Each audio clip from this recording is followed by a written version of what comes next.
Au nom du groupe Europe des Nations et des Libertés, M. Schaffhauser.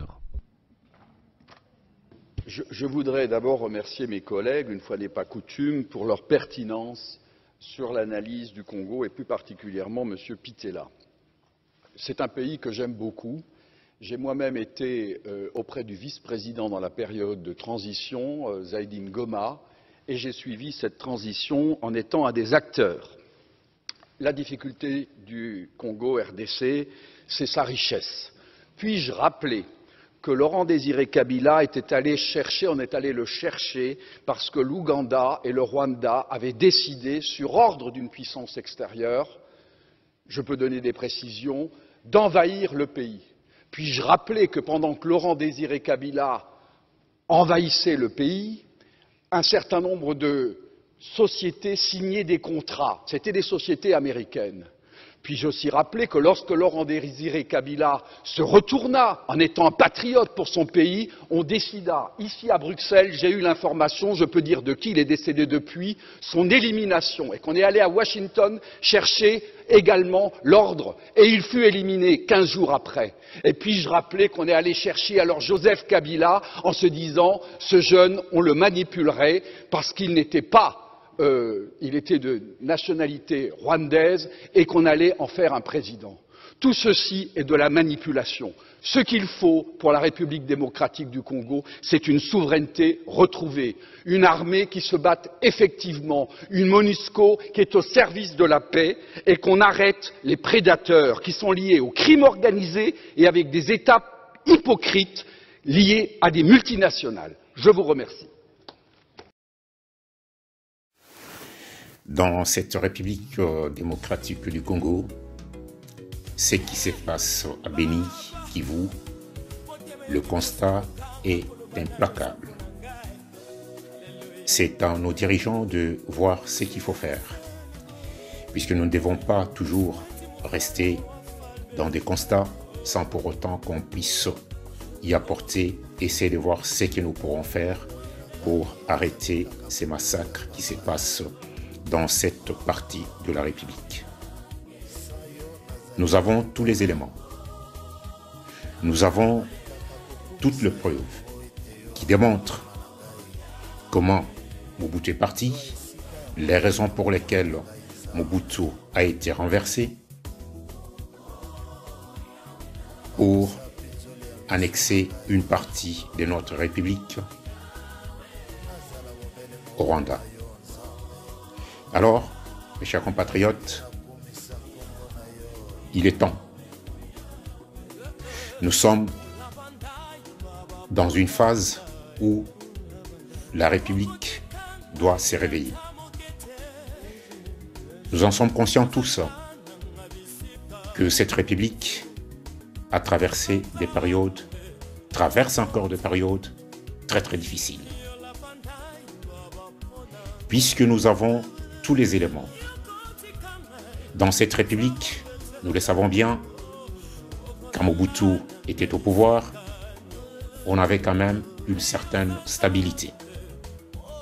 De cette stabilité, ça explique même la valeur que notre monnaie avait dans l'équivalence du dollar. Jadis, un zaïre était égal à un dollar. On avait une certaine croissance dans cette République. Nous le savons tous, mes chers compatriotes, cette République, compte tenu de sa richesse, compte tenu de ses ressources, que ce soit sur le plan énergétique, que ce soit sur le plan climatique, cette République est convoitise de tant de pays dans ce monde. N'attendez pas, mes chers compatriotes, que les grandes puissances qui ont tout à fait des intérêts sur cette République souhaitent à ce que notre République puisse connaître la paix, puisse grandir dans sa divergence afin de redorer l'image de ces pays. En suivant toutes les interventions, toutes les preuves qu'on nous apporte aujourd'hui, je me pose cette question-là, mes chers compatriotes, qu'est-ce que nous attendons pour une union nationale? Nous sommes dans des polémiques tout à fait stériles et révoltantes quelque part, où nous laissons à chaque seconde 1 kilomètre carré, une superficie de notre République être dans les mains du Rwanda. Mes chers compatriotes, je ne suis pas dans ces polémiques. Je n'en veux pas au peuple rwandais. C'est quitte aux autorités de faire en sorte que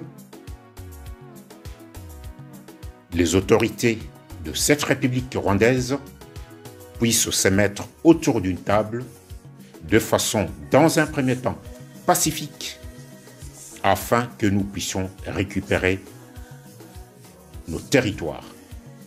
Il est temps, mes chers compatriotes, les conditions dans lesquelles Mobutu est parti expliquent tant de choses aujourd'hui. Les grandes puissances, certaines grandes puissances, dont on ne peut pas citer le nom, que nous les savons bien, certains lobbies pour leurs intérêts personnels, pour leur marché personnel, détruisent cette République. Alors, mes chers compatriotes, ressaisissons-nous rapidement. Il est temps, il est temps. Quelque part, si nous avons tous cet amour, l'amour de cette République, en ces moments où nous parlons, en ces moments où cette République a des morts à chaque seconde qui se passe dans ce monde, si nous ne prenons pas conscience de ce qui se passe dans cette République, mes chers compatriotes, nous perdrons tout. Tous et toutes, nous serons perdants. En cette période de transition, je n'en disconviens pas. Les élections se sont passées dans des situations chaotiques. La seule chose qui doit nous intéresser en ce moment, mes chers compatriotes, nous avons un fils, un actif de cette République. Nous avons à la tête de cette République, en ce moment où nous en parlons, nous avons un enfant congolais. Qu'il soit Moulouba, je m'en fiche. À l'instant où nous parlons, nous devons défendre notre République en un seul homme, en une seule voix. Tous et toutes, nous avons des ennemis communs qui ne veulent pas que cette République puisse se redresser. Alors, mes chers compatriotes, sortons de ces polémiques stériles. C'est le moment qu'on puisse se réveiller. Un enfant natif de la République au pouvoir, c'est quitte à lui aussi, Monsieur le Président, vous devez faire en sorte de rassembler tous les Congolais, de faire en sorte que tous les Congolais puissent avoir un seul combat, un combat unique pour récupérer nos territoires. C'est quitte à vous, Monsieur le Président. Nous savons tous, vous êtes un enfant natif du pays. C'est l'occasion, l'opportunité même de rassembler tout un peuple autour d'un objectif commun, la libération de notre République. Kabila père est parti,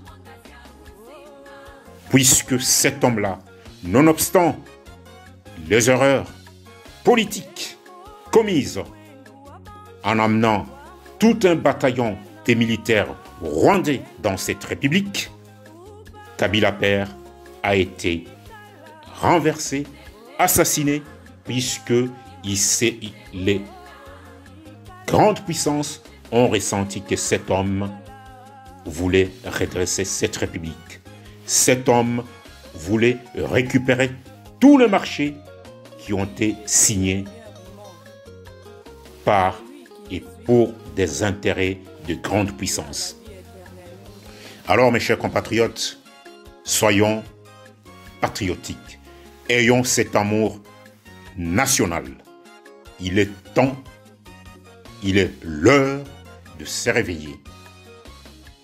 Tshisekedi, mes chers compatriotes, sortons de toutes ces polémiques ethniques. Moi qui vous parle, je suis Moulouba. Nonobstant cela, j'ai l'amour de cette république. Je ne soutiens pas, disons, les réformes qui sont mises en place en ce moment, qui n'aboutissent à aucune circonstance de redresser cette république, de rassembler la république, puisque en ce moment où nous parlons, nous avons toujours des morts à Béni, nous avons toujours des morts à Kivu, nous avons toujours des morts à l'est de cette république, sur base de nos matières premières. Le Rwanda, en ce moment, s'est construit avec les richesses de notre république. Alors, mes chers compatriotes, sortons rapidement de ces polémiques stériles. Il est temps de se réveiller. Il est temps de faire face à tous ces ennemis qui ne souhaitent en aucune circonstance le redressement de cette république. Prenons acte de ce qui se passe. Prenons acte de toutes les preuves que nous avons pour demander, exiger à la République rwandaise de se mettre autour d'une table pour des négociations civilisées afin qu'on puisse retrouver la paix dans cette partie du monde. On n'exclut pas la force. Le Rwanda ne peut pas nous imposer à chaque instant où nous avons un enfant qui perd sa vie dans cette république. Alors, si les négociations pacifiques ne peuvent se faire, alors, mes chers compatriotes, nous devons prendre acte. La République est dans ses droits. La République doit récupérer toutes ses superficies. La République doit protéger tous les enfants de Kivu. Alors, mes chers compatriotes, nous devons nous rassembler. Nous devons dans une union nationale pour protéger les citoyens et les citoyennes congolaises.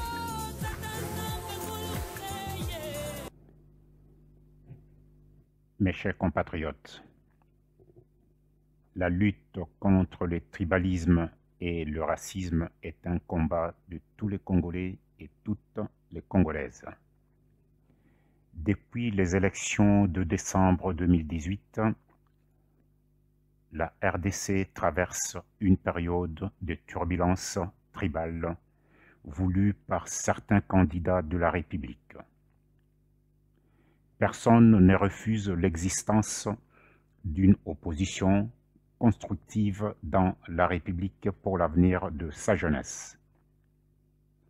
Le président actuel de notre grande et riche République, M. Félix Tshisekedi, a bénéficié des appuis politiques de l'ancienne majorité de kabylistes. Mes chers compatriotes, nous devons grandir et avoir une certaine maturité politique. Dans cette Afrique noire, la plupart de nos hommes d'État, après leur mandat présidentiel, font le choix de l'exil. ce qui n'est pas honorable pour l'image de notre Afrique noire. Kabila a fait son choix de rester dans cette grande et riche république, la RDC. En faisant ce choix politique, choix aux yeux des immatures politiques, ne pouvait être facile, si pas une guerre pour quitter le pouvoir au prix des sangs du peuple congolais. Ce choix de Kabila est un choix de transition pacifique. Mes chers compatriotes congolais, les hommes et femmes de l'opposition qui prolifèrent les tribalismes, il fallait déloger Kabila par les armes. Ces tribalistes, mes chers compatriotes, sont des incapables qui se cachent derrière cette prolifération tribaliste, dangereuse pour détruire la République et s'aimer les violences entre le peuple d'un seul pays, la RDC.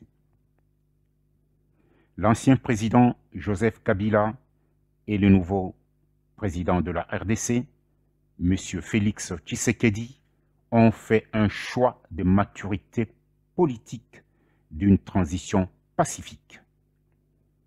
Dans une république des civilisés, nous devons laisser la place à nos institutions dans le temps et moment venu pour un jugement équitable. La RDC, mes chers compatriotes, a une histoire. Nous sommes une colonie belge, nous avons été une terre d'asile. Sur notre territoire, nous avons les origines de partout dans le monde, de sang et de couleur. Nous devons être heureux, mes chers compatriotes, de vivre ensemble pour participer et contribuer à la reconstruction de notre République. Nous devons montrer au monde la plus grande démonstration pour la liberté dans les annales de notre grande, immense et riche République. Mes chers compatriotes congolais, cela fait plus de 30 ans, la vie de la jeunesse congolaise est encore terriblement handicapée par ces discours de division tribale et de la discrimination de couleur. Le peuple congolais et toute sa jeunesse vivent à l'écart de richesses dans des bidonvilles de pauvreté au milieu d'un vaste scandale de matières premières unique dans ce monde. Mes chers compatriotes congolais, je me permets de dénoncer ces discours de division. Il en est de toute évidence que nos dirigeants ont manqué de répondre aux promesses à l'égard de la jeunesse congolaise des sangs, des sols, de couleurs et d'origine. Nous devons tous et toutes refuser de croire que c'est en divisant la République que nous pourrons la construire. Tout enfant congolais, de sang, de sol ou d'origine, qui puisse être belge, portugaise, libanaise, burundaise, rwandaise, ougandaise, angolaise, etc. j'en passe, noir, milâtre, métis, est avant tout congolais tant qu'il a fait le choix des nationalités congolaises et de vivre dans notre République, la RDC. De cet acte juridique, Kabila est un enfant congolais. Les richesses de la liberté et la sécurité de la justice sont pour tous les Congolais et toutes les Congolaises. Nous ne devons pas laisser la haine détruire notre République démocratique du Congo. Mes chers compatriotes, je rêve d'une République qui accepterait nos enfants nés de partout dans le monde et nos petits-enfants de toutes les couleurs. C'est l'heure de dire stop au tribalisme dans notre grande et riche République, la RDC.